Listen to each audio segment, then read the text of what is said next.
Welcome to my channel ನಂದ ಗೋಕುಲ. ಇಂದಿನ ಸಂಚಿಕೆಯಲ್ಲಿ ಏನೆಲ್ಲ ಆಗ್ತಾ ಇದೆ ಅಂತ ಈ ವಿಡಿಯೋದಲ್ಲಿ ನೋಡೋಣ. ನೀವು ಇದೇ ಮೂಲ ನಮ್ಮ ವಿಡಿಯೋಗಳನ್ನ ನೋಡ್ತಾ ಇದ್ರೆ ದಯವಿಟ್ಟು ಚಾನಲ್ ನ ಸಬ್ಸ್ಕ್ರೈಬ್ ಮಾಡಿಕೊಂಡು ಸಪೋರ್ಟ್ ಮಾಡಿ ಹಾಗೂ ವಿಡಿಯೋ ಇಷ್ಟ ಆದಲ್ಲಿ ಲೈಕ್ ಮಾಡೋದನ್ನ ಮರಿಬೇಡಿ. ಸಂಚಿಕೆ ಶುರುವಿನಲ್ಲಿ ಸೂರ್ಯಕಾಂತ್ ಮತ್ತೆ ಚಂದ್ರಕಾಂತ್ ಇಬ್ರು ಕೂಡ ಮದುವೆ ಚೌಟ್ರಿ ಹತ್ರನೇ ಕಾರಲ್ಲಿ ವೇಟ್ ಮಾಡ್ತಾ ಇರ್ತಾರೆ. ಅಣ್ಣ, ನಿಜವಾಗ್ಲೂ ಮಾಧವ ಮದುವೆ ಮಂಟಪದಿಂದ ಹೊರಗಡೆ ಬರ್ತಾನೆ ಅಂತ ಅನ್ಸುತ್ತಾ ಅಂತ ಚಂದ್ರಕಾಂತ್ ಕೇಳ್ತಾ ಇದ್ದಾಗ, ಖಂಡಿತ ಬಂದೇ ಬರ್ತಾನೆ ಪಾಪ, ನಂದ ಮದ್ವೆನ ಹಾಗ್ ಮಾಡ್ಬೇಕು ಹೀಗ್ ಮಾಡ್ಬೇಕು ಅಂತ ಕಾಯ್ತಾ ಇದ್ದಾನೆ. ನೋಡಿದ್ರೆ ಅವನ ಮುದ್ದಿನ ಮಗನೇ ನಮ್ಗೆ ಒಂದು ದಾರಿ ಮಾಡ್ಕೊಟ್ಟಿದ್ದಾನೆ. ಹೇಗಪ್ಪ ಈ ಮದುವೆ ನಿಲ್ಸೋದು ಅಂತ ನಾನು ಯೋಚನೆ ಮಾಡ್ತಾ ಇದ್ದೆ. ಆದ್ರೆ ಅವನ ಮೊದಲನೇ ಮಗ, ಅದ್ರಲ್ಲೂ ಅವನ ಪ್ರೀತಿಯ ಮಗನೇ ಇಂಥ ಕೆಲಸ ಮಾಡ್ತಿದ್ದಾನೆ ಅಂತ ಹೇಳ್ಬಿಟ್ಟು ಇಬ್ರು ಕೂಡ ಒಬ್ರು ಮುಖ ಒಬ್ರು ನೋಡ್ಕೊಂಡು ನಗ್ತಾ ಇರ್ತಾರೆ. ಅಣ್ಣ, ಅವನು ಇಷ್ಟೊತ್ತಾದ್ರೂ ಬಂದಿಲ್ಲ ಅಂದ್ರೆ ನನ್ಗೆ ಯಾಕೋ ಅವನು ನಂದಂಗೆ ಬೆಲೆ ಕೊಟ್ಟು ಈ ಮದ್ವೆ ಆಗ್ತಾನೆ ಅಂತ ಅನ್ಸುತ್ತೆ. ನನ್ಗೇನು ಈ ಮದ್ವೆ ನಿಲ್ಸೋದು ಡೌಟು ಅಂತ ಚಂದ್ರಕಾಂತ್ ಹೇಳ್ತಾ ಇದ್ದಾಗ, ಆ ರೀತಿ ಏನಿಲ್ಲ, ಸ್ವಲ್ಪ ಹೊತ್ತು ಕಾದ್ ನೋಡು, ಸ್ವಲ್ಪ ಕಾದ್ರೆ ತಾನೇ ನಮ್ಗೆ ಸತ್ಯ ಏನು ಅಂತ ಗೊತ್ತಾಗೋದು ಅಂತ ಹೇಳ್ತಾ ಇದ್ದಾಗ, ಅಯ್ಯೋ ಅಣ್ಣ ನೋಡಲಿ, ಮಾಧವ ಕೊನೆಗೂ ಬಂದೇ ಬಿಟ್ಟ ಅಂತ ಚಂದ್ರಕಾಂತ್ ಹೇಳಿದಾಗ, ನಾನ್ ಹೇಳಿಲ್ವಾ ಚಂದ್ರ, ಈ ಪ್ರೀತಿ ಅನ್ನೋದು ಅಷ್ಟೇ, ಯಾವ ಅಪ್ಪ ಅಮ್ಮನ ಮಾತನ್ನೂ ಕೂಡ ಹೇಳೋದಿಲ್ಲ. ಬಾ, ಈಗ ನಾವು ಒಳಗಡೆ ಹೋಗೋ ಸಮಯ ಬಂದಿದೆ, ಇವಾಗ ಇರೋದು ಅಸಲಿ ಮಜಾ ಅಂತ ಹೇಳ್ಬಿಟ್ಟು ಚಂದ್ರಕಾಂತ್ ಮತ್ತೆ ಸೂರ್ಯಕಾಂತ್ ಇಬ್ರು ಕೂಡ ಮದುವೆ ಮಂಟಪದ ಒಳಗೆ ಬರ್ತಾ ಇರ್ತಾರೆ. ಅವ್ರನ್ನ ನೋಡ್ಬಿಟ್ಟು ಎಲ್ರು ಕೂಡ ಶಾಕ್ ಆಗ್ತಾರೆ. ಗಿರ್ಜಾ ಕೂಡ ಇಲ್ಲಿ ನಂದ ಹತ್ರ ಬಂದ್ಬಿಟ್ಟು, ರೀ, ನಮ್ ಅಣ್ಣಂದ್ರು ಇಬ್ರು ಕೂಡ ಮದ್ವೆಗೆ ಬಂದಿದ್ದಾರೆ, ನಾನು ಹೋಗಿ ಮಾತಾಡ್ಸ್ಲಾ ಅಂತ ಕೇಳಿದಾಗ, ಸರಿ ಹೋಗು ಅಂತ ನಂದ ಅವರು ಹೇಳಿದಾಗ, ಗಿರ್ಜಾ ಅವರಿಬ್ರು ಅಣ್ಣಂದ್ರ ಹತ್ರ ಹೋಗ್ಬಿಟ್ಟು, ಬನ್ನಿ ಅಣ್ಣ ಬನ್ನಿ ಅಂತ ಹೇಳ್ಬಿಟ್ಟು ಗಿರ್ಜಾ ತುಂಬಾನೇ ಖುಷಿಯಾಗಿ ಎಲ್ರಿಗೂ ಕೂಡ ಇವರು ನನ್ನ ಮೊದಲನೇ ಅಣ್ಣ, ಇವರು ನನ್ ಎರಡನೇ ಅಣ್ಣ ಅಂತ ಹೇಳ್ಬಿಟ್ಟು ಎಲ್ರಿಗೂ ಕೂಡ ಪರಿಚಯ ಮಾಡ್ಕೊಡ್ತಾ ಇರ್ತಾಳೆ. ಗಿರಿಜಾ ಖುಷಿನ ನೋಡ್ಬಿಟ್ಟು ಎಲ್ರು ಕೂಡ ಫುಲ್ ಶಾಕ್ ಆಗ್ತಾ ಇರ್ತಾರೆ. ಅಣ್ಣ, ನಿಜವಾಗ್ಲೂ ನೀವು ಮದುವೆ ಮಂಟಪಕ್ಕೆ ಬಂದಿದ್ದು ನಂಗಂತೂ ಎಷ್ಟು ಖುಷಿ ಆಗ್ತಾ ಇದೆ ಗೊತ್ತಾ ಅಂತ ಗಿರ್ಜಾ ಹೇಳಿದಾಗ, ಹೌದು, ಎಲ್ಲಿದೆ ಜ್ಯೂಸ್ ಅಂತ ಹೇಳ್ಬಿಟ್ಟು ಮೀನಾ ತಗೊಂಬರಕ್ಕೆ ಹೋಗ್ತಾಳೆ. ಅಕ್ಕ, ನಾನೇ ನಮ್ಮ ಅಪ್ಪ ಮತ್ತೆ ನಮ್ಮ ಚಿಕ್ಕಪ್ಪಂಗೆ ಜ್ಯೂಸ್ ಕೊಡ್ತೀನಿ ಅಂತ ಹೇಳ್ಬಿಟ್ಟು ಅಮ್ಮು ಇಬ್ರಿಗೂ ಜ್ಯೂಸ್ ಅನ್ನ ಕೊಡ್ತಾಳೆ. ಅಕ್ಕ, ನೋಡಿದ್ಯಾ, ಅಪ್ಪ ಮತ್ತೆ ಚಿಕ್ಕಪ್ಪ ನನ್ನ ಕೈಯಾರೆ ಕೊಟ್ಟಿರೋ ಜ್ಯೂಸನ್ನ ತಗೊಂಡು ಕುಡಿತಾ ಇದ್ದಾರೆ. ಅಕ್ಕ, ನನಗೆ ಎಷ್ಟು ಖುಷಿ ಆಗ್ತಾ ಇದೆ ಗೊತ್ತಾ ಅಂತ ಹೇಳ್ಬಿಟ್ಟು ಮೀನಾ ಹತ್ರ ಅಮ್ಮು ಹೇಳ್ಕೊಳ್ತಾ ಇರ್ತಾಳೆ. ಅಲ್ಲ, ಮದ್ವೆ ಕರೆದ್ರು ಕೂಡ ಇವರು ಬರುವಂತ ಜನ ಅಲ್ಲ, ಆದ್ರೆ ನಾವು ಇವ್ರನ್ನ ಕರ್ದೇ ಇಲ್ಲ, ಆದ್ರೂ ಮದ್ವೆಗೆ ಬಂದಿದ್ದಾರೆ ಅಂದ್ರೆ ಇವ್ರದ್ದು ಬೇರೆ ಏನೋ ಉದ್ದೇಶ ಇದೆ ಅಂತ ನನಗೆ ಅನ್ನಿಸ್ತಾ ಇದೆ ಅಂತ ಕೇಶವ ಹೇಳ್ತಾ ಇದ್ದಾಗ, ಹೌದು ಅಣ್ಣ, ನನ್ಗೂ ಹಾಗೆ ಅನ್ನಿಸ್ತಾ ಇದೆ ಅಂತ ವಲ್ಲಭ ಹೇಳ್ತಾನೆ. ಸಾಕು ಸುಮ್ನಿರೋ, ದ್ವೇಷನ ಮರೆತು ಈ ಮದ್ವೆ ಎಲ್ಲಾದ್ರೂ ಒಂದಾಗ್ಬೇಕು ಅಂತ ಅವರಿಬ್ರು ಇಲ್ಲಿಗೆ ಬಂದಿದ್ದಾರೆ, ನಮ್ಮ ಅಣ್ಣಂದಿನ ಅಷ್ಟು ಕೆಟ್ಟವರೇನಲ್ಲ ಅಂತ ಹೇಳ್ಬಿಟ್ಟು ಸುಂದರ ಹೇಳ್ತಾನೆ. ಈ ಕಡೆ ಗಿರ್ಜಾ ಕೂಡ ಅವ್ರ ಅಣ್ಣನ ಹತ್ರ ಬಂದ್ಬಿಟ್ಟು, ಅಣ್ಣ, ನಿಜವಾಗ್ಲೂ ಕೂಡ ನನ್ಗೆ ಏನ್ ಹೇಳ್ಬೇಕು ಅಂತಾನೆ ಗೊತ್ತಾಗ್ತಾ ಇಲ್ಲ, ಇನ್ನೂ ಒಂದ್ ಸ್ವಲ್ಪ ಹೊತ್ತಷ್ಟೇ ಅಣ್ಣ, ಮುಹೂರ್ತ ಕೂಡ ಶುರು ಆಗ್ಬಿಡುತ್ತೆ, ಇಬ್ರು ಕೂಡ ಮದ್ಮಕ್ಳಿಗೆ ಆಶೀರ್ವಾದ ಮಾಡಿ ಹೋಗಿ ಅಂದಾಗ, ಶಾಸ್ತ್ರ ಆದ್ರೆ ತಾನೇ ಆಶೀರ್ವಾದ ಮಾಡೋದು ಅಂತ ಹೇಳ್ತಾರೆ ಸೂರ್ಯಕಾಂತ್. ಏನಣ್ಣ ನಿನ್ ಮಾತಿನ ಅರ್ಥ ಅಂತ ಗಿರ್ಜಾ ಕೇಳಿದಾಗ, ಅಂದ್ರೆ ಇನ್ನು ಶುರು ಆಗಿಲ್ಲ ಅಲ್ವಾ, ಶುರು ಆದ್ಮೇಲೆನೆ ಮಾಡ್ತೀವಿ ಬಿಡು ಅಂತ ಹೇಳ್ದೇನೆ ಅಷ್ಟೇ ಅಂತ ಸೂರ್ಯಕಾಂತ್ ಹೇಳ್ಬಿಟ್ಟು ಇಬ್ರು ಒಬ್ರು ಮುಖನೊಬ್ರು ನೋಡ್ಕೊಂಡು ನಗ್ತಾ ಇರ್ತಾರೆ. ಈ ಕಡೆ ಸುಕನ್ಯಾ, ಇಲ್ಲ, ನಾನ್ ಸಾಯ್ತೀನಿ, ನಾನ್ ಬದುಕಿರ್ಬಾರ್ದು ಅಂತ ಹೇಳ್ಬಿಟ್ಟು ಸಾಯ್ಬೇಕು ಅಂತ ಹೋಗ್ತಾ ಇದ್ದಾಗ ಅಲ್ಲಿಗೆ ಮಾಧವ ಬಂದೇ ಬಿಡ್ತಾನೆ.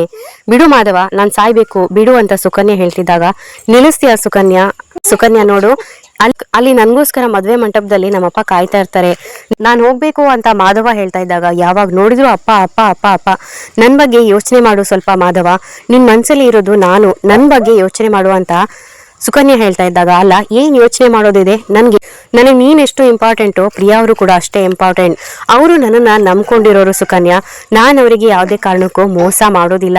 ನೋಡು, ಈ ಮದುವೆ ಅನ್ನೋದು ನಮ್ಮ ಅಪ್ಪನ ಕನಸು, ಅದನ್ನ ಮುರಿಯೋದಕ್ಕೆ ನನ್ಗೆ ಇಷ್ಟ ಇಲ್ಲ. ನೋಡು, ನಿನ್ನ ಜೀವ ನನಗೆ ಎಷ್ಟು ಮುಖ್ಯನೋ, ನಮ್ಮ ಅಪ್ಪ ಅಮ್ಮನ ಮರ್ಯಾದೆನೂ ಪ್ರಿಯಾ ಅವರು ಕೂಡ ಅಷ್ಟೇನೆ ನನಗೆ ಮುಖ್ಯ ಅಂತ ಮಾಧವ ಹೇಳ್ತಾ ಇದ್ದಾಗ, ನಿನ್ಗೆ ನಾನ್ ಬೇಡ ಅಂದ್ಮೇಲೆ ನಾನ್ ಬದುಕಿದ್ದು ಏನ್ ಪ್ರಯೋಜನ, ನಾನ್ ಸತ್ತೋಗ್ತೀನಿ, ನೀನು ನನ್ನನ್ನ ಪ್ರೀತಿ ಮಾಡ್ತಾ ಇದ್ದೀನಿ ಅಂತ ಹೇಳ್ಬೇಕು ಅಷ್ಟೇ ಅಂತ ಸುಕನ್ಯಾ ಹೇಳ್ತಾ ಇದ್ದಾಗ, ಸುಕನ್ಯಾ ನಾನ್ ಸಾಯ್ತೀನಿ ಅಂತ ತುಂಬಾ ಹಠ ಹಿಡ್ಕೊಂಡು ಕೂತ್ಕೊಂಡಿರ್ತಾಳೆ. ಮಾಧವನಿಗೆ ಬೇರೆ ದಾರಿನೇ ಇಲ್ಲದೆ, ಸುಕನ್ಯಾ ನಾನ್ ನಿನ್ನ ಪ್ರೀತಿ ಮಾಡ್ತಾ ಇದ್ದೀನಿ ಅಂತ ಜೋರಾಗಿ ಮಾಧವ ಹೇಳ್ಬಿಡ್ತಾನೆ. ಇನ್ನೊಂದ್ ಕಡೆ ಅಣ್ಣ ಎಲ್ರು ಕೂಡ ಮದ್ವೆ ಮನೆ ಸಂಭ್ರಮದಲ್ಲಿ ಓಡಾಡ್ತಾ ಇದ್ದಾರೆ. ಪಾಪ, ಮದ್ವೆ ನಡೆಯೋದಿಲ್ಲ ಅಂತ ನನಗ್ ಗೊತ್ತು, ನಿನಗೊತ್ತು, ಅವ್ರಿಗೆ ಇನ್ನೂ ಗೊತ್ತಾಗೋದು ಯಾವಾಗ ಅಂತ ಚಂದ್ರಕಾಂತ್ ಹೇಳ್ತಾ ನಗ್ತಾ ಇದ್ದಾಗ, ಹೋಗಿ ಬೇಗ ಹೋಗಿ, ಮುಹೂರ್ತ ಮೀರ್ತಾ ಇದೆ, ಬೇಗ ಮಾಧವನ್ನ ಕರ್ಕೊಂಬನ್ನಿ ಅಂತ ಪುರೋಹಿತರು ಹೇಳ್ತಾ ಇದ್ರೆ, ಈ ಕಡೆ ವಲ್ಲಭ ಮತ್ತೆ ಕೇಶವ ರೂಮ್ಗೆ ಬರ್ತಾರೆ. ಇದೇನಣ್ಣ, ಬಟ್ಟೆನೂ ಕೂಡ ಇಲ್ಲ, ಇಲ್ಲೇ ಇದ್ನಲ್ಲ, ಎಲ್ಲೋದ ಅಣ್ಣ ಅಂತ ಹೇಳ್ಬಿಟ್ಟು ಮಾಧವನ್ನ ರೂಮ್ ತುಂಬಾ ಹುಡುಕ್ತಾ ಇರ್ತಾರೆ. ಅಯ್ಯೋ, ಇಲ್ಲೇ ಎಲ್ಲೋ ಇರ್ತಾನೆ ಅಂತ ಹೇಳ್ಬಿಟ್ಟು ಮದ್ವೆ ಮಂಟಪ ಪೂರ್ತಿ ಹುಡುಕ್ತಾರೆ. ನೋಡಿದ್ರೆ ಮಾಧವ ಮಾತ್ರ ಎಲ್ಲೂ ಕೂಡ ಕಾಣಿಸೋದೇ ಇಲ್ಲ. ಈ ಕಡೆ ಪುರೋಹಿತರು, ಏನಪ್ಪಾ ನಂದ, ಮದ್ವೆ ಹುಡುಗ ಎಲ್ಲಿ ಅಂತ ಕೇಳ್ತಾ ಇದ್ದಾಗ ಅಲ್ಲಿಗೆ ಕೇಶವ ಬಂದ್ಬಿಟ್ಟು ಅಪ್ಪ ಅಣ್ಣ ಎಲ್ಲೂ ಕೂಡ ಕಾಣಿಸ್ತಾ ಇಲ್ಲ ಅಂತ ಹೇಳ್ತಾರೆ. ಸರಿಯಾಗಿ ಹುಡುಕೋ, ಇಲ್ಲೇ ಎಲ್ಲೋ ಇರ್ತಾನೆ, ಸರಿ ನಾನು ಹುಡುಕ್ತೀನಿ ಇರು ಅಂತ ಹೇಳ್ಬಿಟ್ಟು ನಂದ ಅವರು ಹೋಗ್ತಾ ಇದ್ದಾಗ ಅಪ್ಪ ಕೇಶವಣ್ಣ ಹೇಳ್ತಾ ಇರೋದು ನಿಜ ಅಪ್ಪ, ಮಾಧವಣ್ಣ ಚೌಲ್ಟ್ರಿಲಿ ಎಲ್ಲೂ ಇಲ್ಲ, ನಾವ್ ಈಗಾಗ್ಲೇ ಎಲ್ಲಾ ಕಡೆನೂ ಹೋಗಿ ಹುಡುಕಿ ಆಯ್ತು ಅಪ್ಪ ಅಂತ ವಲ್ಲಭ ಕೂಡ ಹೇಳ್ತಾನೆ. ಏನು ಮಾತಾಡ್ತಾ ಇದೀಯಾ ಅಂತ ಕೋಪ ಮಾಡ್ಕೊಳ್ತಾರೆ ನಂದ ಅವರು. ಅಯ್ಯೋ ಮಾವ, ಅವ್ರು ಹೇಳ್ತಾ ಇರೋದು ಸತ್ಯನೇ ಅಂತ ಮೀನಾ ಕೂಡ ಹೇಳ್ತಾಳೆ.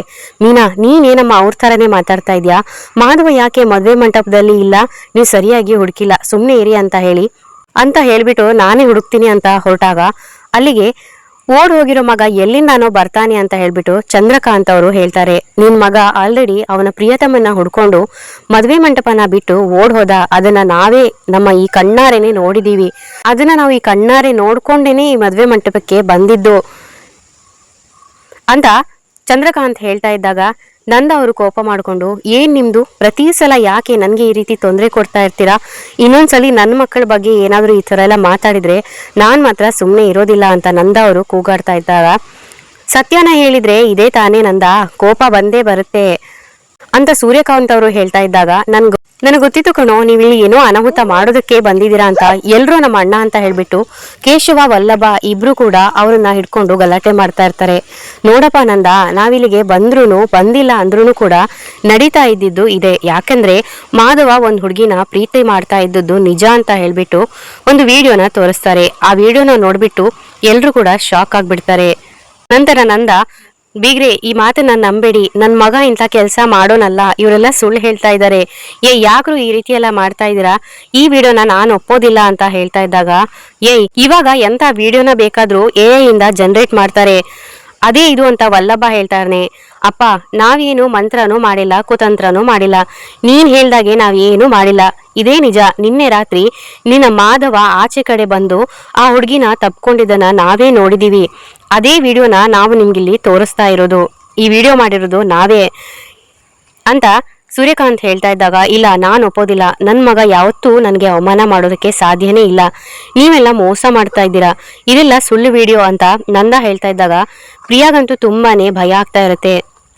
ಆಗ ಚಂದ್ರಕಾಂತ್, ಅಯ್ಯೋ ನೋಡಿ ಎಲ್ರು ಇಲ್ಲಿ ಕೇಳಿಸ್ಕೊಳ್ಳಿ, ನಂದನ ಹಿರಿಯ ಮಗ ಇದಾನಲ್ವಾ, ಅವನು ಪ್ರೀತಿಸ್ತಾ ಇದ್ದ ಹುಡುಗಿ ಜೊತೆ ಓಡ್ ಹೋಗಿದ್ದಾನೆ, ಇನ್ನು ಮದುವೆ ನಡೆಯಲ್ಲ, ಹಾಗಂತ ನೀವ್ ಯಾರು ಕೂಡ ಬೇಜಾರ್ ಮಾಡ್ಕೊಳ್ಬೇಡಿ, ಹೇಗೂ ಬಂದಿದ್ದೀರಾ, ಹೊಟ್ಟೆ ತುಂಬಾ ಊಟ ಮಾಡ್ಕೊಂಡು ಹೋಗಿ, ತಾಂಬೂಲ ತಗೊಂಡು ಹೋಗಿ, ಎಲ್ಲ ದುಡ್ಡು ಗಿಫ್ಟು ಎಲ್ಲನೂ ಕೂಡ ನಂದಂಗೆ ಕೊಟ್ಟು ಹೋಗಿ, ಪಾಪ ಮದ್ವೆಗೋಸ್ಕರ ತುಂಬಾ ಕಷ್ಟಪಟ್ಟು ಸಾಲ ಮಾಡಿ ಮದ್ವೆ ಮಾಡ್ತಾ ಇದ್ದಾನೆ, ಕೊನೆ ಮೂಮೆಂಟ್ ಅಲ್ಲಿ ಅವನ್ ಪ್ರೀತಿ ಮಗ ಈ ರೀತಿ ಮಾಡಿದ್ರೆ ತುಂಬಾ ಕಷ್ಟ ಆಗತ್ತಲ್ವಾ, ಅದಕ್ಕೆ ಅದನ್ನೆಲ್ಲ ನಂದನ್ ಕೈಯಲ್ಲಿ ಕೊಟ್ಬಿಟ್ಟು ಹೋಗಿ, ಏನ್ ಹೇಳ್ತೀರಾ ನಂದ ಅಂತ ಸೂರ್ಯಕಾಂತ್ ಚಂದ್ರಕಾಂತ್ ಇಬ್ರು ಕೂಡ ಗೇಲಿ ಮಾಡ್ತಾ ನಗ್ತಾ ಇರ್ತಾರೆ.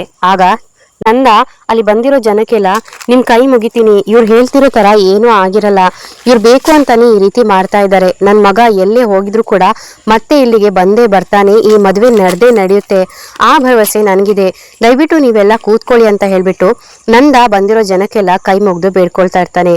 ಚಿಕ್ಕಪ್ಪ, ಯಾಕೆ ಚಿಕ್ಕಪ್ಪ ಈ ರೀತಿ ಎಲ್ಲ ಮಾಡ್ತಾ ಇದ್ದೀರಾ, ವಿಡಿಯೋದಲ್ಲಿ ಭಾವ ಇದ್ದಾರೆ ಅಂತ ಅಂದ ತಕ್ಷಣ ತಪ್ಪು ಅವರೇ ಮಾಡಿದಾರೆ ಅಂತ ನಾವ್ಯಾಕೆ ಅನ್ಕೊಳ್ಬೇಕು ಅಂತ ಅಮೂಲ್ಯ ಕೇಳ್ತಾ ಇದ್ರೆ, ಹೌದು ಕರೆಕ್ಟ್ ಆಗಿನೇ ಈ ವಿಡಿಯೋನ ಅಬ್ಸರ್ವ್ ಮಾಡಿದ್ರೆ ಆ ಹುಡುಗಿ ಮಾತ್ರ ಮಾಧವ್ ಭಾವನ ತಪ್ಕೊಂಡಿದ್ದಾರೆ, ಎಲ್ಲೂ ಕೂಡ ಮಾಧವ್ ಭಾವ ಅವಳನ್ನ ಮುಟ್ಟು ಇಲ್ಲ ಅಂದ್ಮೇಲೆ ಅವ್ರ ಜೊತೆ ಓಡೋಗಿದ್ದಾರೆ ಅಂತ ನಾವು ಹೇಗೆ ಹೇಳೋದಕ್ಕಾಗತ್ತೆ, ಸುಮ್ನೆ ನೀವು ಇಲ್ಲದೆ ಇರೋದನ್ನೆಲ್ಲ ಆರೋಪ ಮಾಡಬೇಡಿ ಅಂತ ಹೇಳ್ಬಿಟ್ಟು ಮೀನಾ ಕೂಡ ಕೋಪ ಮಾಡ್ಕೊಂಡು ಕೂಗಾಡ್ತಾ ಇರ್ತಾಳೆ.